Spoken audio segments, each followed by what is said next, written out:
The category of non-tariff barriers is a residual category that includes quantitative restrictions such as quotas and other non-tariff barriers such as a lack of transparency of trade regulations, unfair application of trade regulation, customs formalities, technical barriers to trade, sanitary and phytosanitary measures, and government procurement practices. Unlike tariff barriers, non-tariff ones significantly affect both trade in goods and trade in services. Non-tariff regulation in Russia is rather strict. It should be noted that regardless of the fact that Russia is a member of the Eurasian Economic Union, it applies its own prohibition on imports under the sanctions regime. Initially, such measures were introduced in August of 2014. A ban is applied to import of certain products from certain countries, for example, meat and dairy products from the European Union, pipes, paper, and cardboard from the Ukraine. Some agricultural products coming from the United States, Canada, Australia, and Japan are also banned. Quantitative restrictions on imports, or in other words, quotas, are also applied by Russia. For example, in the first half of 2019, Russia applied a quota on export of breech logs with certain characteristics. Tariff rate quotas are applicable while importing some meat products, rice, and other goods. The exclusive rights to import might be needed to import certain products, for example, radio electronic facilities and high-frequency devices require the license of the Ministry of Industry and Trade. The necessity of licensing a number of goods is specified in the Customs Code of the Customs Union. Automatic licensing is used mainly for monitoring of imports. The Eurasian Economic Commission collects statistical indicators on the import of goods. At the same time, data on the foreign trade are published on the official website of the Commission with the inefficient level of detailization and without indicating the country of origin of the imported goods. Authorization procedures for imports is another category.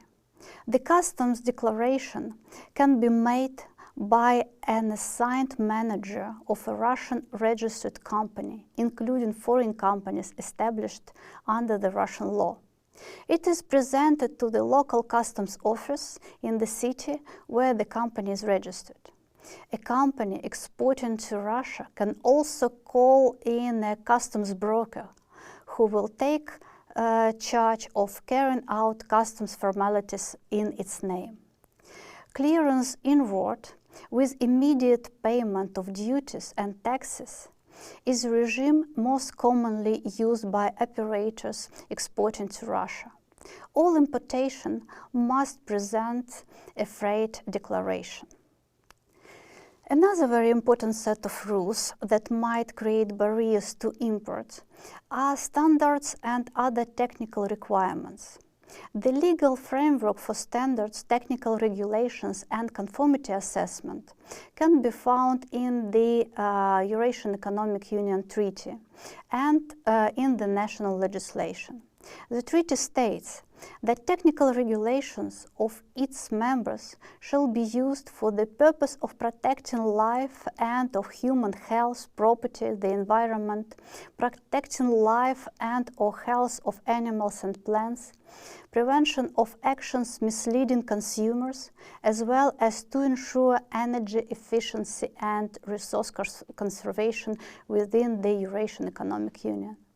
International standards are the basis for technical regulations in the customs union, except in cases where they do not comply with the purposes of adaptation of technical regulations of the Eurasian Economic Union, including due to climatic and geographical factors, technological and other peculiarities. Since 2010, Russia is engaged into harmonizing its sanitary and phytosanitary measures with the Eurasian Economic Union members. Some sanitary or phytosanitary measures seem to be too severe by foreign producers. For example, measures adopted by Russian Federation affecting the import of live pigs and their genetic material, pork and pork products, and other certain commodities from the European Union were successfully challenged under the WTO dispute settlement mechanism. All in all, technical and sanitary and phytosanitary regulation in Russia is very complicated. You can try to assess it via the Russia Trade Policy Review report by the WTO Secretariat.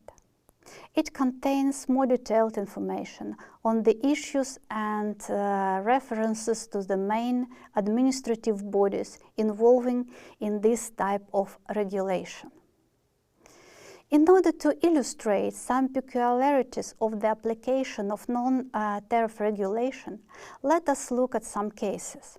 First of all, currently Russia is applying rather severe measures with regards to IT sector. For example, starting from the 1st of July 2018, the so-called Yarovaya amendments mandate that domestic telecom and internet service providers have to store all customers' telephonic and electronic content for 6 months. It is also required to keep the records of all transmitted communications for 1 year and telecoms for 3 years. Moreover, according to the law, telecommunications service providers have to furnish encryption keys to law enforcement agencies upon request. Second, since 2016, the Russian government agencies are required to give a priority to Russian software based on a registry published and updated by the Russian Communication Ministry. Government agencies may only buy foreign software when a suitable domestic substitute is not available.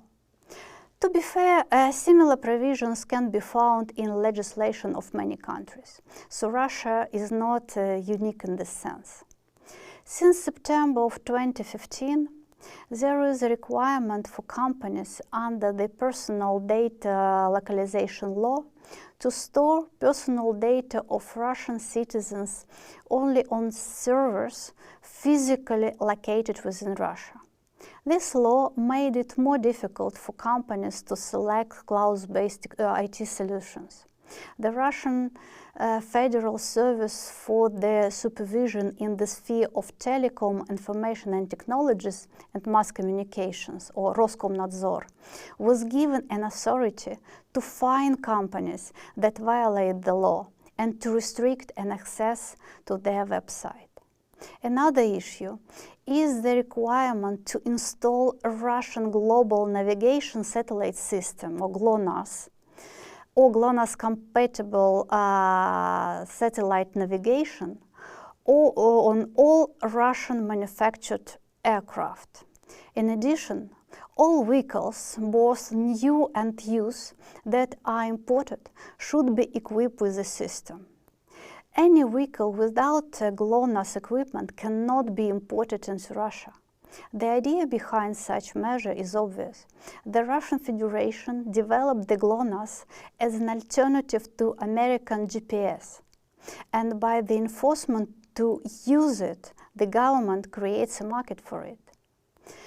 As for alcoholic beverages, importers have to come through a long-standing requirement that all customs duties, excise taxes, and value-added taxes on alcohol have to be paid in advance using a back guarantee and deposit, for which the reimbursement process is very low.